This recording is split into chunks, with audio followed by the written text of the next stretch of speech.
दोस्तों नमस्कार, मैं हूं महेश गुप्ता। आप देख रहे हैं हमारा चैनल न्यूज नशा। चुनाव आयोग ने राहुल गांधी को 7 दिन का अल्टीमेटम दिया है कि वह अपनी गलती माने, लेकिन राहुल गांधी साफ कह चुके हैं कि मैं देश की जनता को जवाब दूं, ना कि चुनाव आयोग को। अब बड़ा सवाल यह है कि क्या चुनाव आयोग वाकई में अपनी संवैधानिक जिम्मेदारी निभा रहा है या फिर वह किसी पार्टी की तरह राजनीतिक लड़ाई लड़ रहा है। अगर राहुल गांधी दोषी नहीं पाए जाते तो चुनाव आयोग खुद कह रहा है कि सारे आरोप अपने आप हट जाएंगे, तो फिर यह अल्टीमेटम किस लिए? क्या चुनाव आयोग को अपनी साख बचाने के लिए और मजबूत लड़ाई लड़नी चाहिए थी, या फिर यह पूरा मामला सिर्फ एक पॉलिटिकल ड्रामा बनकर रह गया है? आज हमारे साथ चर्चा में शामिल हो रहे हैं सुभाष शिर्के जी, जो कि सीनियर जर्नलिस्ट हैं। सुभाष जी नमस्कार। नमस्ते। सुभाष जी, पूरे देश में सबसे बड़ा मुद्दा गरमाया हुआ है, वो मुद्दा वियोग जो हर एक इंसान से जुड़ा हुआ है, चाहे वो बिल्कुल जमीन से सबसे नीचे हो, चाहे वो आकाश में उड़ने वाला इंसान हो। हर इंसान को वोट देने का अधिकार है, उस वोट से ही सरकार बनती है। और उसी वोट को लेके आजकल सबसे ज्यादा मुद्दा गरमाया हुआ है, जिसको हम देखते हैं कि बिहार का जो SIR है। तो सर, आपसे एक चीज जानना चाहेंगे कि इसके अंदर जो चुनाव आयोग ने हालांकि प्रेस कॉन्फ्रेंस भी की थी और उसके अंदर कुछ नहीं निकला, मतलब किस प्रकार की प्रेस कॉन्फ्रेंस रही, क्योंकि समझ से परे है। तो लेकिन सवाल इसमें यह है कि सर, इसके अंदर जो राहुल गांधी को कहा गया कि 7 दिन का अल्टीमेटम दिया गया है, ये क्या लगता है कि एक संवैधानिक जिम्मेदारी है चुनाव आयोग की, या चुनाव आयोग किसी राजनीतिक दबाव में काम कर रहा है? देखिए महेश जी, एक तो राहुल गांधी इन्होंने जो सवाल खड़े किए हैं उसका पूरा जवाब जो है वो चुनाव आयोग को देना चाहिए था, क्योंकि उन्होंने कॉन्स्टिट्यूंसी के नाम दिए हैं। कॉन्स्टिट्यूंसी के अंदर कितने घपले हुए हैं, कैसे घपले हुए हैं, इसका उन्होंने उदाहरण दिया है। और उसको सिरे से खारिज करना कि आप 7 दिन के अंदर हलफनामा नहीं देंगे तो हमारी कोई जिम्मेदारी नहीं बनती। ये एक संवैधानिक संस्था पर बने वो जो अफसर है, उन्होंने ऐसी बात करना ये बहुत ही गलत और शर्मनाक है। क्योंकि जिस हलफनामे की बात या जिस इसकी बात, एफिडेविट की बात वो कर रहे हैं, वो अनुराग ठाकुर पे लागू नहीं होता क्या? अनुराग ठाकुर पे से तो कोई ये नहीं मांग रहे, हलफनामा मांग नहीं रहे, वो सिर्फ राहुल गांधी से मांग रहे हैं। और दूसरी तरफ वो बोल रहे हैं कि सारी पार्टी हमारे लिए बहुत ही इंपॉर्टेंट है, सारी पार्टी हमारे लिए एक जैसी है। तो अगर सारी पार्टी एक जैसी है तो फिर अनुराग ठाकुर और राहुल गांधी इनको दो न्याय क्यों दिया जा रहा है? दूसरा, राहुल गांधी विपक्ष के नेता है, कैबिनेट मंत्री का दर्जा उनको होता है, सरकारी उनका दर्जा है, उसमें प्रोटोकॉल में उनका बाकायदा नाम शामिल है। ऐसे पद पर बैठे व्यक्ति ने अगर कोई आरोप आपको किया है तो उसकी जांच कम से कम आप करें, इतनी तो अपेक्षाएं देश की जनता को थी। लेकिन आप जांच के आदेश नहीं दे रहे हैं। आप एक यानी भावनिक मुद्दा उठा रहे हैं कि देखिए इन्होंने माता भगिनियों के बहनों के जो फोटोज हैं वो रिलीज किए उनके परमिशन के बगैर। भाई साहब, सरकार तो सब कुछ रिलीज करती है बिना परमिशन के। सरकार कहाँ वहां पे ये करती है?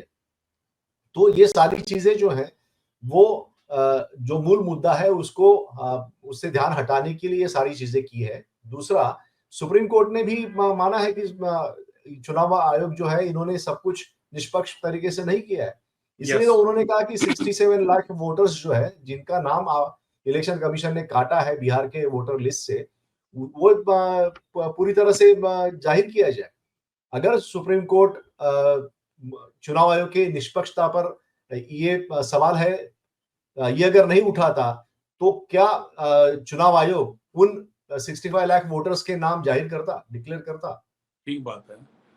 तो ये सारी चीजें हैं, उसे देखते हुए चुनाव आयोग को बचना नहीं चाहिए। चुनाव आयोग को अपनी साख रखने की कोशिश करनी चाहिए। जो बात TN शेषन ने कही थी उनका आदर्श लेना चाहिए। TN शेषन के पहले कोई चुनाव आयुक्त जो है या मुख्य चुनाव आयुक्त है वो लॉ डिपार्टमेंट में जाके सेक्रेटरी के दफ्तर के बाहर बैठा रहता था। ये खुद शेषन साहब ने कहा है। लेकिन शेषन साहब ने अपनी मर्यादा को इतना बढ़ाया और उससे उन्होंने एक संस्था की जो साख है उसको कहां पे पहुंचाया, ये हम सब ने देखा है। तो पद पर बैठा हुआ आदमी, उसको ये तय करना है कि उसको साख बढ़ानी है या गिरानी है, तो उस आदमी की साख पर निर्भर होता है।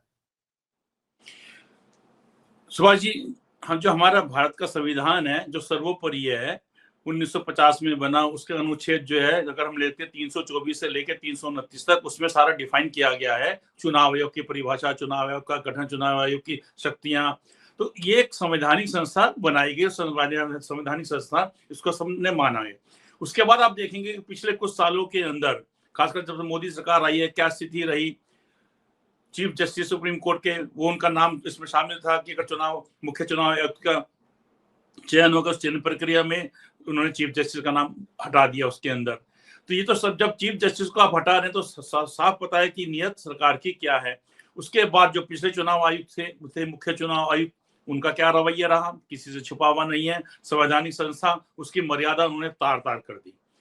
उसके बाद अब जो नए चुनाव आयुक्त, मुख्य चुनाव आयुक्त हैं, वो एक ही बात पे अड़े हुए हैं। एक बड़ी अटपटी सी बात लगती है कि जैसे कि आप किसी विभाग के मुखिया हैं और आपके अधिकारी के अकाउंट में करोड़ों रुपए की एंट्रियां आई हुई हैं, लाखों रुपए की एंट्री आई हुई हैं, और वो एंट्रीज मैं निकाल लेता हूँ। निकालने के बाद मैं आपको शिकायत करता हूँ कि आपका फला अधिकारी है, उसके पास जो है लाखों रुपए आ रहे हैं, जबकि उसकी तनख्वाह मात्र 80,000 रुपए है या 1.25 लाख रुपए है, और उसकी जांच कराई जाए।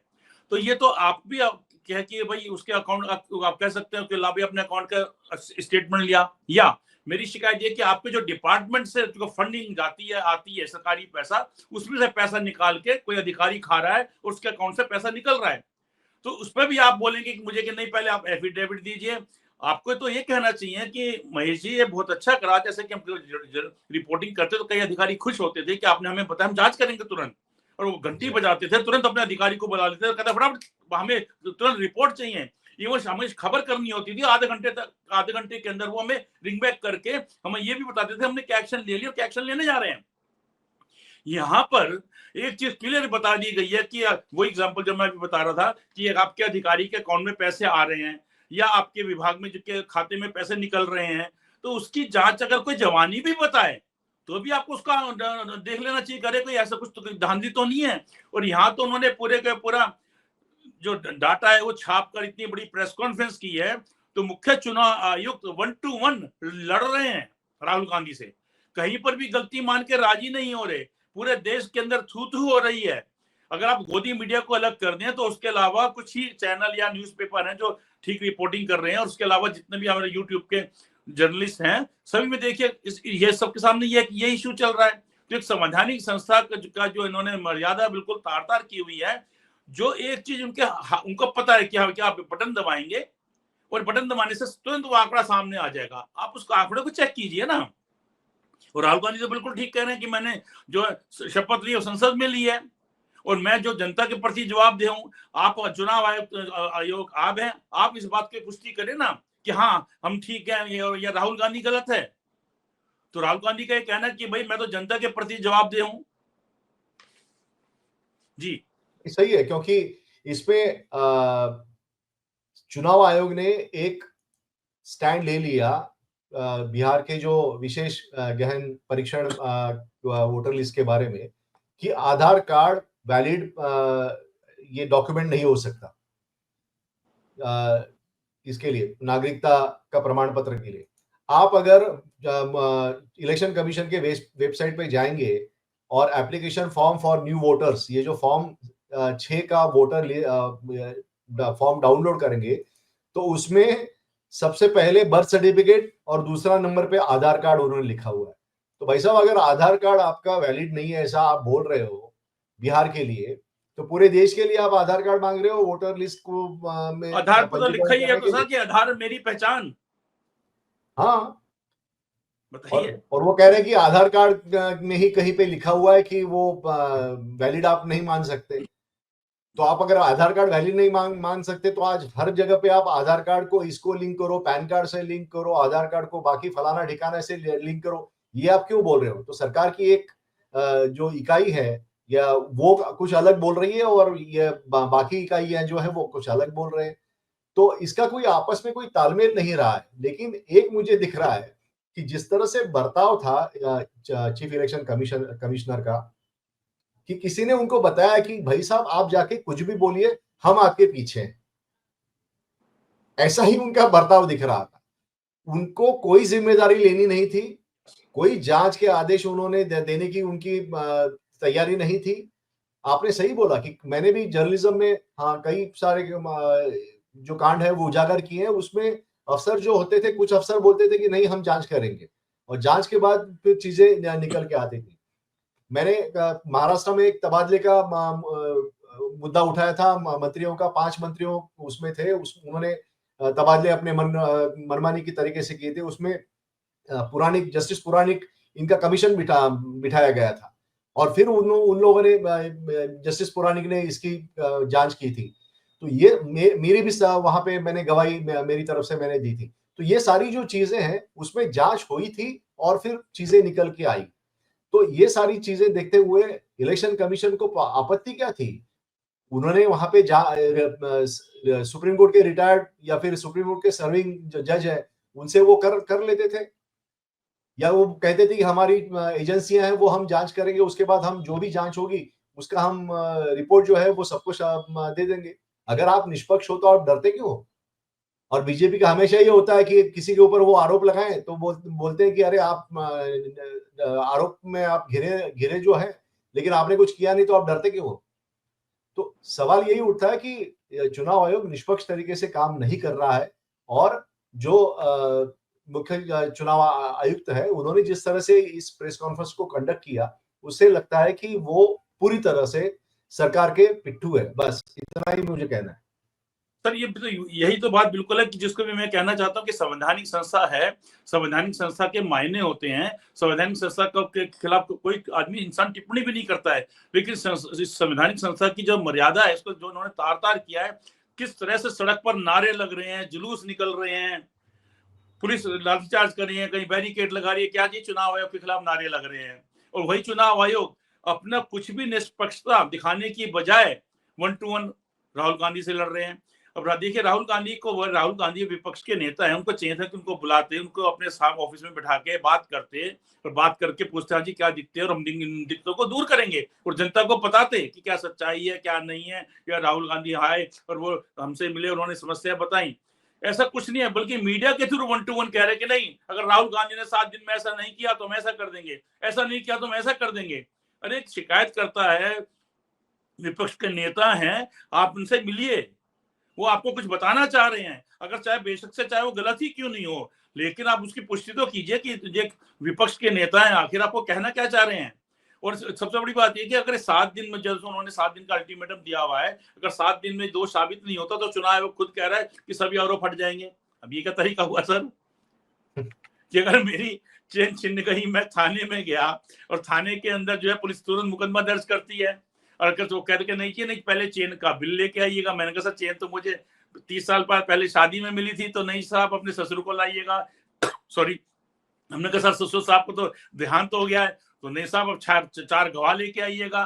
तो इस प्रकार से ये कि रिपोर्ट ना लिखना, कार्रवाई ना करना, बातों को फंसाए जाना और अब ये कहना कि साहब 7 दिन का अल्टीमेटम हमने दिया है, अगर 7 दिन के अंदर दोष साबित नहीं होता तो सारे आरोप जो है हट जाएंगे। जी नहीं, अगर मान लीजिए महेश जी की यही बात अगर कांग्रेस सत्ता में रहती और बीजेपी के नेता अगर ये आरोप लगाते, तो क्या इलेक्शन कमीशन का रवैया ऐसा ही होता कि आप हलफनामा दीजिए, नहीं तो फिर आप आपने जो आरोप किए वो निराधार है। हमारे किरीट शाह सोमैया बीजेपी के जो नेता है वो कितना आरोप करते थे कि ईवीएम में घोटाला है, ईवीएम में घोटाला है। अभी उनके मुंह पे फेविकॉल चिपका हुआ है क्योंकि वो सत्ता में अभी बैठे हुए हैं। तो ये सारी चीजें, दूसरा जब प्रधानमंत्री पद पर नरेंद्र मोदी 2014 में बने, तो उसके बाद कोई अगर बोलता था तो बोलते कहते थे प्रधानमंत्री इनके ऊपर आप कैसे बोल सकते हो? तो प्रधानमंत्री की गरिमा, उस पद की गरिमा अगर गरिमा है, तो फिर मनमोहन सिंह जब प्रधानमंत्री थे तब कोई भी उनको कुछ भी बोलता था। तो ये जो बीजेपी ने एक दोगलापन दिखाया है पिछले कई सालों से, उसमें ये चुनाव कमिश्नर जो है फिलहाल के वो फिट बैठते हैं और वो उसी तरह काम कर रहे हैं जिस तरह से बाकी जो संस्थाएं हैं जिसका डिग्रेडेशन हुआ है, जिसमें रंजन गोगोई साहब शामिल है जिन्होंने शुरुआत की सुप्रीम कोर्ट के डिग्रेडेशन की, उसके बाद उसको और ज्यादा बढ़ावा दिया हमारे चंद्रचूड़ साहब ने। तो ये सारी चीजें जो है इनको गंवाना कुछ नहीं था। इनको यानी संविधान ने इतना पुख्ता संरक्षण दिया हुआ है किसी भी आरोप से और किसी भी कार्रवाई से, लेकिन ये लोग जो है इन्होंने टीएन शेषन जैसा बर्ताव नहीं किया और यही कारण है कि आज चुनाव आयोग पर हर कोई सवाल उठा रहा है और उसमें चुनाव आयोग जो है वो कोई जवाब देने के लिए तैयार नहीं। मुझे तो अचरज होता है कि सुप्रीम कोर्ट पे, कि सुप्रीम कोर्ट ने भी पिछले कुछ सालों से ऐसा पैंतरा अपनाया है कि चुनाव आयोग संवैधानिक संस्था है, इसलिए आप उसको हम्म। हम सिर्फ गाइडलाइंस देंगे, हम निर्देश देंगे, हम ऑर्डर नहीं देंगे। भाई साहब ऐसा क्यों? बाकी जो एग्जीक्यूटिव उनको आप आरोप कटघरे के सर में खड़े करते हैं और उनके ऊपर आप बिल्कुल एक कभी लगता है कि वो आप पूरा एग्जीक्यूटिव ब्रांच ही आपने अपने हाथ में लिया है।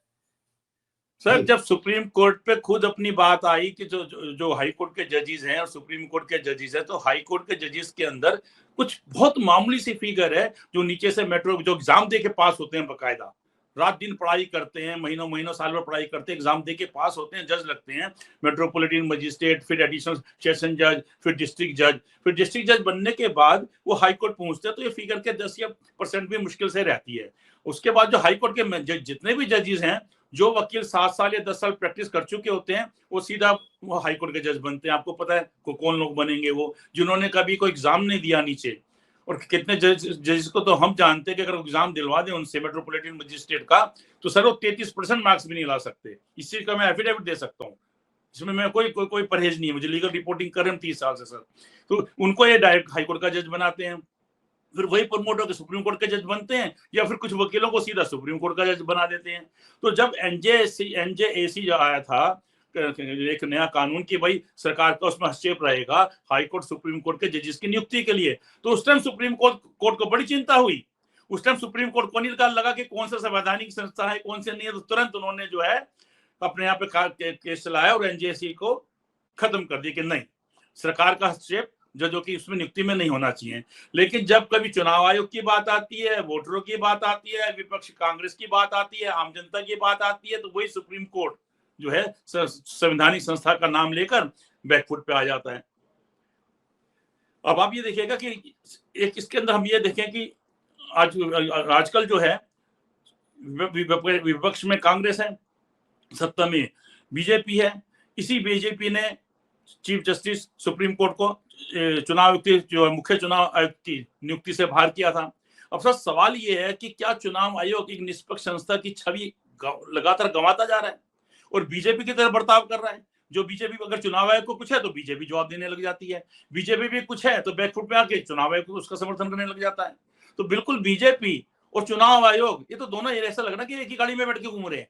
जी देखिए, वही मैं आपको बताना चाहता था कि ये जो सारी चीजें हैं उसमें बीजेपी का भी अपना रोल है।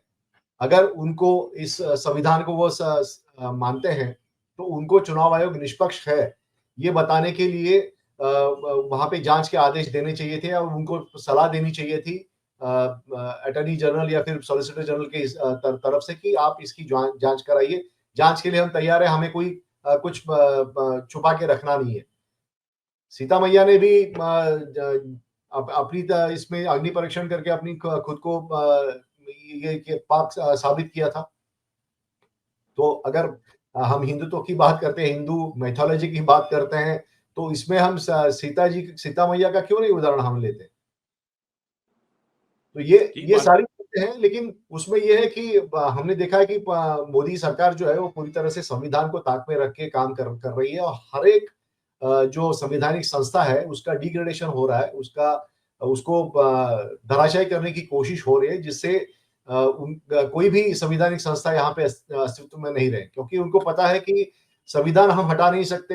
अरुण शौरी के जमाने में वो प्रयास हुआ था, लेकिन वो संविधान आप हटा नहीं सकते, क्योंकि एक बड़ी तादाद है इस देश में, वो संविधान को उनको पता है कि संविधान अगर हट गया तो उनका अस्तित्व खत्म हो जाएगा। तो इसीलिए संविधान आप हटा नहीं सकते, लेकिन संविधान में जो कई सारी चेक एंड बैलेंसेस है उसमें उसको खत्म करने की कोशिश यहाँ पे की जा रही है और उसके लिए बहुत ही कमजोर लोगों को उस संस्थाओं में रखा गया है और ये लोग जो है उनको बिल्कुल रीढ़ की हड्डी है उनकी है नहीं, और यही कारण है कि ये लोग जो है जिस तरह से संस्थाओं को चला रहे हैं उससे संविधान को खतरा है। सुभाष जी, जैसे हमारा जो संविधान है, हमारे संविधान के हम कहते हैं कि अनुच्छेद है 361, जिसमें इम्यूनिटी है, यानी कि संरक्षण प्राप्त है हमारे राष्ट्रपति को और जो है राज्यों के राज्यपाल को, कि उनके खिलाफ कोई भी आपराधिक मुकदमा नहीं चलेगा, कोर्ट के अंदर उनकी पेशी नहीं होगी, वो कोर्ट के प्रति जवाबदेही नहीं होंगे। और देखिएगा कि ये जब 1950 में आए थे तो कभी किसी ने सोचा भी नहीं था, हमारे जो संविधान बनाने वाले जो महापुरुष लोग थे, कि कभी ऐसा होगा कि कोई राष्ट्रपति या राज्यपाल उस पर कोई उंगली खड़ी होगी। आपराधिक मुकदमा तो दर्ज होना बहुत दूर की बात है। और आप ये देखिए कि बाबरी मस्जिद कांड के अंदर जब यूपी के चीफ मिनिस्टर थे कल्याण सिंह, तो 2014 में उनको राजस्थान का राज्यपाल बनाएगा। उसके बाद जब उसका केस चल रहा था लखनऊ में विशेष अदालत में बाबरी मस्जिद का, सुप्रीम कोर्ट ने आदेश दिया कि इस पर जल्द सुनवाई और एक तय समय सीमा के अंदर इस पर सुनवाई पूरी हो जाए। तो कल्याण सिंह जी राज्यपाल थे, तो बाकी सबकी कोर्ट में पेशियां हुई, कोर्ट में केस चला, फैसला आया, लेकिन राज्यपाल थे कल्याण सिंह जी, उनके खिलाफ कुछ नहीं हुआ। तो सर, जब हमारा संविधान बना था उस समय संविधान बनाने वाले महापुरुषों ने कभी सोचा भी नहीं था कि जो हम संवैधानिक संस्था हैं या संवैधानिक पद पे बैठे लोग हैं, उनका आचरण गलत होना तो दूर, उन पर कभी कोई उंगली भी उठेगी। ये सोच के बकायदा इम्यूनिटी भी दी गई, संरक्षण दिया गया, इसी वजह से कि भाई 361 के अंदर अनुच्छेद में राष्ट्रपति को भी राज्यपाल को भी। वह इसी प्रकार से एक जो मान सम्मान और कोई उंगली ना उठाए, वो हमारे चुनाव आयोग को दिया गया है, हमारा अनुच्छेद 324 के तहत। अब ये जिस प्रकार से देश के अंदर नारे लग रहे हैं, देश के अंदर जुलूस निकल रहे हैं, और आप देखिएगा कि जो बीजेपी के को हम केंद्र सरकार ही बोले, उनके मंत्री आके जब बोलते हैं कुछ तो हम तो सरकार ही बोलेंगे। वो सरकार चुनाव आयोग का फेवर कर रही है, कहीं वही नहीं बोल रहे चुनाव आयोग को कि कहाँ कहीं कोई खामी है तो उसको उजागर कीजिएगा। इवन जो उनके मंत्री है अनुराग ठाकुर, वो भी कुछ अपना पक्ष रख रहे कि इतने वोट नकली हैं, तो उसकी भी कोई जांच नहीं हो रही है।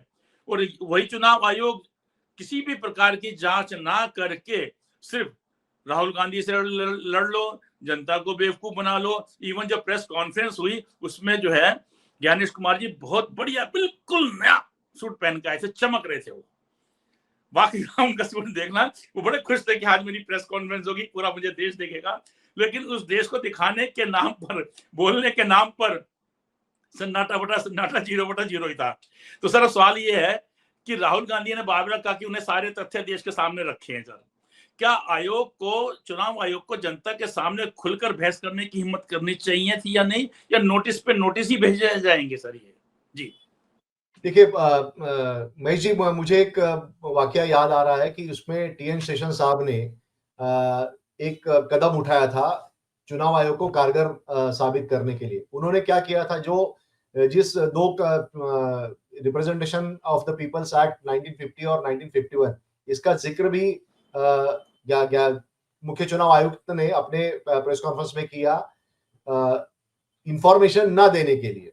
लेकिन टीएन शेषन साहब ने क्या किया कि उन्होंने जो कोड ऑफ कॉन्डक्ट था उसका इम्प्लीमेंटेशन करने के लिए सरकार से उन्होंने ज्यादा अधिक अवसर मांगे। उन्होंने, सरकार ने जब पूछा कि ये किस हिसाब से आप मांग रहे हैं, तो उन्होंने इसी दो कानूनों का हवाला दिया। उन्होंने कहा कि इलेक्शन कमीशन को हक है कि आप सेंट्रल और स्टेट गवर्नमेंट से अफसर ले सकते हैं, और कोड ऑफ कंडक्ट को इंप्लीमेंट करने के लिए उन्होंने स्पेशल ऑब्जर्वर्स बनाए।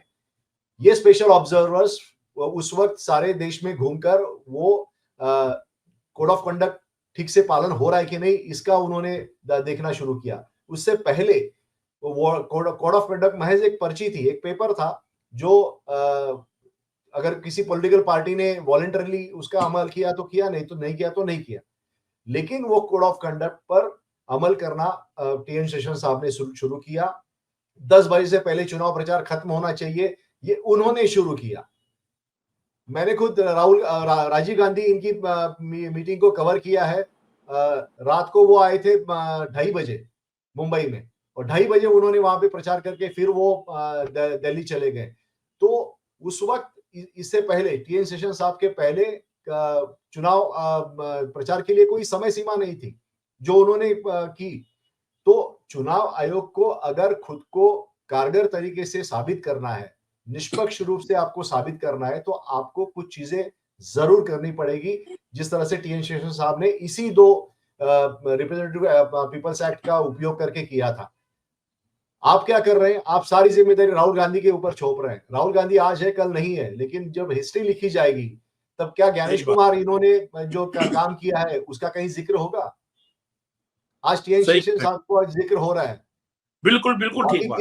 बाकी कितने लोग आए और चले गए, उसका कोई जिक्र कोई करता नहीं है। सर नाम ही लोगों का नाम याद नहीं है सर, तो लोगों को नाम याद मुझे नहीं यही है। लगता है कि अफसर को ये समझना होगा कि आपके हाथ में जो जिम्मेदारी है, वो आप कितने कारगर तरीके से आप करते हो, उसको क्या उचित न्याय दे रहे हो, अपना कॉन्शियस जो है क्या आपको आपका क्लियर है। अगर आपका कॉन्शियस क्लियर नहीं है, आप किसी के यानी जिस तरह से एक बच्चा खिलौने को खिलौने से खेलता है, उसी तरह आपके साथ कोई अगर खिलवाड़ कर रहा है और आप उसको करने दे रहे हो, तो आप कुछ काम नहीं कर रहे हो, जो आपके पद पर यानी आपसे अपेक्षाएं हैं, वो काम आप नहीं कर रहे हो। तो जो प्रेसिडेंट है, जो नई तरीके हैं, अच्छे तरीके, उसको उसका अमल करना ये चुनाव आयोग को करना चाहिए था, लेकिन उन्होंने नहीं किया है। सुभाष जी, जो अनुराग ठाकुर ने जिस प्रकार से कुछ सीटें थी जहाँ पे कांग्रेस विजयी रही, उनका चर्चा किया, तो साफ है कि 6 महीने लगे राहुल गांधी और राहुल गांधी की बहुत बड़ी टीम को ये निकालने के लिए कि कहाँ पे कितने वोटों की एंट्री है, कितने वोटों में क्या धांधली है। 6 महीने लग गए, जो अपने मुंह से कह रहे हैं, जबकि उनके पास बहुत बड़ी टीम थी लगी रही। और यहाँ देखिएगा कि चंद 2-3 दिन के अंदर ही एकदम से अनुराग ठाकुर आए पिक्चर के अंदर और तुरंत उन्होंने पूरा आंकड़ा दे दिया। तो सर ये तो बात बिल्कुल क्लियर है कि जो डिजिटल आंकड़ा उनको दिया गया अनुराग ठाकुर को, और जैसे कि आपने पहले भी बोला कि अनुराग ठाकुर जब कुछ बोल रहे हैं तो उनसे किसी प्रकार का कोई भी एफिडेविट नहीं मांगा जा रहा है, कांग्रेस है उनसे मांगा जा रहा है। तो सर क्या चुनाव आयोग को अगर कोई एक जानकारी मिलती है, जैसे कि अनुराग ठाकुर ने भी दी, तो सर चुनाव आयोग को अपने जो है निष्पक्षता जनता के सामने साबित करनी चाहिए ना, कि चाहे कोई एफिडेविट दे रहा है चाहे नहीं दे रहा है। आप बिल्कुल बताइए कि साहब एक जिम्मेदार आदमी ने हमारे को एक जानकारी दी है। Even sir whistle blower sir 2G scam के अंदर देखिए, पूरा 2G स्कैम विसल ब्लोवर पे चला कि एक विसल ब्लोवर है जिसका कोई नाम नहीं होता, पता नहीं होता, सुप्रीम कोर्ट का आदेश तक है कि उसकी कहीं कोई जानकारी नहीं दी जाएगी। इवन पुलिस के अंदर पुलिस कहती है मुखबिर की सूचना के आधार पर हमने पकड़ा। तो सर मीडिया में तो सूत्र चलता है वर्ड, लेकिन जो मुखबिर है, मुखबिर तो सर एक कानूनी शब्द है कि उसके अंदर कोई भी कोर्ट, चाहे लोअर कोर्ट हो, चाहे हाई कोर्ट हो, चाहे सुप्रीम कोर्ट हो, कहीं भी वो नहीं कहती कौन मुखबिर था, उस मुखबिर का नाम क्या था, आपने उसको गवाह क्यों नहीं बताया। सीधा लिखा जाता है कि मुखबिर की सूचना के आधार पर हमने घेराबंदी की या छापा मारा और हमने अरेस्ट कर लिया। यहाँ तक कि एनडीपीएस एक्ट के अंदर तो जहां पर ये चरस गांजा अफीम वगैरह मिलती है या आतंकवादियों से जुड़ा हुआ मामला, जैसे दिल्ली के अंदर स्पेशल ब्रांच है, तो इसमें तो बाकायदा मुखबिर को पैसा तक दिया जाता है सरकारी फंड से। लिखा जाता है कि हमने मुखबिर को पैसा दिया। उस पैसे का भी नहीं पूछा जाता कि कौन मुखबिर है और जिसको आपने पैसा दिया उसका क्या रिजल्ट निकला। तो मुखबिर को हमारे कानून ने भी महत्ता दी है। यहाँ पर राहुल गांधी बिल्कुल खड़े होकर खुल्लम खुल्ला कह रहे हैं कि सब धांधली है। उसके अलावा जो अखिलेश हैं, अखिलेश यादव, जो यूपी का पिछला चुनाव हुआ था विधानसभा का, उसके अंदर तो उन्होंने भी एफिडेविट कंप्लेंट दी हुई है, जिसमें वो आज भी उन्होंने संसद के बाहर खड़े होकर मीडिया के सामने बोला कि पुलिस वाले जो हैं यूनिफॉर्म पहनते और वो सिविल में आकर वोट डाल रहे थे। और आप कहते हैं हमने तो एफिडेविट तक दिया हुआ है, अखिलेश यादव ने एफिडेविट दिया हुआ है, उस पर भी जांच नहीं कर रहे। तो सर ओवरऑल फिर आदमी जाएगा कहां सर, अगर ये स्थिति बिगड़ गई है कि एक संवैधानिक संस्था पे बैठा आदमी बिल्कुल मतलब अड़ा हुआ है, हट धर्मिता कर रहा है कि नहीं हमने तो कोई जांच करनी ही नहीं है। इवन अगर राहुल गांधी आप मान के चलिए कि अगर एफिडेविट दे देते हैं, उससे इनका क्या पर्पज हल हो जाएगा सर? इनका फोकस सिर्फ राहुल गांधी है। देखिए इसमें राहुल गांधी की जो मेन मांग थी कि मशीन रीडेबल वोटर लिस्ट उनको चाहिए, जिसके तहत वो तय कर पाए कि कितने वोटर्स बोगस है और क्या है। और इलेक्शन कमीशन जो है वो इस पर अड़ा हुआ है कि नहीं जी, हम बिल्कुल इसको नहीं देंगे, क्योंकि इसका दुरुपयोग हो सकता है। मतदाताओं के जो चीजें हैं, निजी चीजें हैं, उसको वो बाकी वो सारी डिटेल्स जो है बाहर चली जाएगी, और सुप्रीम कोर्ट ने इसको विरोध किया इसका। लेकिन क्या विपक्ष का नेता है, कैबिनेट मंत्री का दर्जा है, ऐसे आदमी को आप वोटर लिस्ट आप देते हैं और बोलते कि इसमें अगर कोई गड़बड़ हुई, इससे अगर कोई गलती हो गई उसको उपयोग में लाने की, तो उसकी जिम्मेदारी आपके ऊपर होगी। और तब वो उनको बोलते कि आप एफिडेविट दे दीजिए कि इसका आप गलत उपयोग नहीं करेंगे। तब बात समझ में आती कि ये चीजें जो है वो मांग रहे हैं, जो उनको कंप्लेंट है उनकी, वो कंप्लेंट को वो पूरी तरीके से वो तैयार है कि देखिए हमें कुछ छुपाना नहीं है, जो है वो आप करिए, लेकिन जो आप करेंगे उसकी जिम्मेदारी भी आप लीजिए, इसके लिए आप एफिडेविट दीजिए। तब बात समझ में आती। आज राहुल गांधी इन्होंने हर कोई मैंने पूरी पूरी तरह से एक-एक चीजें उन्होंने उजागर की, एक-एक कॉन्स्टिट्यूएंसी का नाम लिया था और वहां पे आप बोल रहे हो कि नहीं जी ये तो हमारे भाई और बहनों का फोटो का गलत इस्तेमाल किया गया है। वो कह रहे हैं अखिलेश यादव इन्होंने कहा जैसे आपने बताया 18,000 एफिडेविट्स दिए गए 2022 में 18,000 एफिडेविट्स दिए गए जिसमें कहा गया था मुस्लिम और यादव इनके नाम वोटर लिस्ट से हटाए गए। उस पर क्या हुआ? उस पर आज तक सुनवाई नहीं हुई है। तो ये सारी चीजें देखते हुए चुनाव आयोग निष्पक्ष नहीं है और मुझे नहीं लगता कि जब तक बीजेपी सत्ता में रहेगी, चुनाव आयोग या कोई भी संवैधानिक संस्था जो है वो निष्पक्ष रहेगी। क्योंकि जिस तरह से बाकी अभी सूर्यकांत जी सुप्रीम कोर्ट के जस्टिस है और वो चीफ जस्टिस होने वाले हैं, लेकिन कुछ सालों पहले उनके बारे में खबर आई थी कि उनकी पत्नी जो बिहार से दोनों आते हैं, तो उनकी जांच की गई, उनके कंपनी में कुछ धांधलियां पाई गई और उसके बाद वो सारा मामला जो है वो रफा दफा हो गया। अब इसको क्या समझे हम?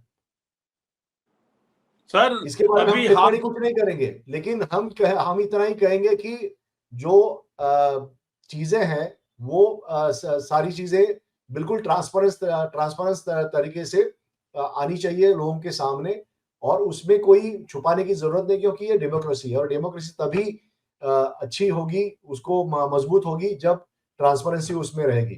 जी सुभाष जी, अभी 10-12 दिन पहले की बात है कि सुप्रीम कोर्ट के जज जिनका जो चीफ जस्टिस बनने में उनका नाम है, वो बकायदा दिल्ली के पड़ोस के एक राज्य के मुख्यमंत्री के घर गए, वहां पे उन्होंने जो है डिनर किया है और उसके बाद जो हरियाणा पंजाब का जो ये है हाई कोर्ट, उसके कई जजेस, क्योंकि जब सुप्रीम कोर्ट के जज वहां है तो कई जजेस हाई कोर्ट के भी वहां पे पहुंचे, फिर उन सबने ग्रुप फोटो खिंचवाया है और फोटो जो है पब्लिक में दिया गया है कि जिसके अंदर मुख्यमंत्री बिल्कुल सेंटर में है और उसके बाद सुप्रीम कोर्ट के जो जज हैं जिनका चीफ जस्टिस की दौड़ में उनका नाम है, वो उसके मुख्यमंत्री के लेफ्ट में खड़े हैं। ये स्थिति हो गई। तो सर देखिए कि जो जो सुप्रीम कोर्ट के जजेस हैं, हाई कोर्ट के जजेस हैं, अपने नेता के साथ फोटो खिंचवाने में भी इनको हिचक नहीं। जब एक नेता के साथ आप घर में जाके उसके साथ डिनर कर रहे हैं, उसके साथ फोटो खिंचवा रहे हैं, फिर फोटो बकायदा पब्लिक में दे रहे हैं, तो कल को क्या अगर वो नेता कोई रिलीफ मांगेगा तो आप क्या मुकर जाएंगे उससे इस बात पे कि नहीं नहीं नहीं हम तो बेहद निष्पक्ष हैं, हमने तो फोटो वैसे मजाक में डलवाई थी, जनता को हमने दिखाया था कि हम दोनों एक हैं। तो ये सर तो ये फोटो तो 15 दिन पहले छपी है, अखबारों में छपी है सर। तो सर चलिए सर कल मिला के अब निचोड़ ये आज का कि सर राहुल गांधी को जो 7 दिन का अल्टीमेटम है, जवाबदेही का सवाल है, लोकतंत्र का इम्तिहान है और अब तय ये करना है कि जिम्मेदारी किसकी है, नेता की, संस्था की या फिर जनता की। और सर ये तो चुनाव आयोग को ही देखना होगा कि अब अपनी जो दिशा वो कहाँ रखते हैं, अपनी मर्यादा को तार तार होने से और बचाएंगे या बिल्कुल ही सड़क पर आकर उनके अधिकारी भी सड़क पर ही आ जाएंगे। चलिए सर आज की इस चर्चा को समाप्त करते हैं, फिर नई चर्चा पे आपसे बहुत जल्द मिलेंगे सर। शुक्रिया, नमस्ते। नमस्ते। और आप हमसे जुड़े रहने के लिए सब्सक्राइब करें YouTube पर, फॉलो करें Twitter पर और लाइक करें Facebook पर। और ज्यादा जानकारी के लिए आपको टाइप करना होगा सिर्फ न्यूज नशा।